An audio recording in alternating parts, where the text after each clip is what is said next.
கடலூரில் காணாமல் போன 2 இளைஞர்கள் கொன்று புதைக்கப்பட்ட சம்பவம் அதிர்ச்சியை ஏற்படுத்தியுள்ளது. கடந்த மாதம் எம்புதூர் மற்றும் டி-புதூர் பகுதிகளைச் சேர்ந்த சரண்ராஜ், அப்புராஜ் ஆகிய 2 இளைஞர்களை காணவில்லை என பெற்றோர் கொடுத்த புகாரில் போலீசார் அவர்களை தேடி வந்தனர். இது தொடர்பாக அதே பகுதியைச் சேர்ந்த 5 இளைஞர்களை பிடித்து விசாரணை மேற்கொண்டதில் இருவரும் கொன்று புதைக்கப்பட்டது தெரியவந்துள்ளது.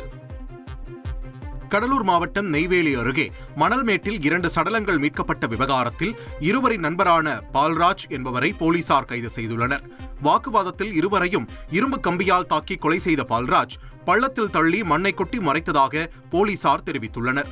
இதில் முக்கிய குற்றவாளி பால்ராஜை இப்போ நம்ம விசாரணை செய்துட்டு வருகிறோம். பால்ராஜ் என்ன சொல்ல வர்றாருன்னா, அவருடைய சகோதரியை பற்றி தரக்குறைவாக பேசினார் அப்படின்ற சடனாக ப்ரொவோகேஷனில் இரும்பு ராடு, லாரியில் வைத்திருக்கக்கூடிய இரும்பு ராடை வைத்து அப்புராஜை அடிச்சிருக்காரு. அவர் மயக்கம் போட்டவுடனே சரண்ராஜ் தடுத்திருக்காரு. ஸோ இந்த மாதிரி 2 பேரையும் அடித்தோடனே வேறு என்ன வழி அப்படின்றது தெரியாமல் அதை தூக்கி இந்த சரிவில் போட்டுட்டு, பள்ளத்தில் போட்டுட்டு ஒரு லாரி லோடு மணல் அது மேலே கொட்டிட்டு போயிட்டாங்க.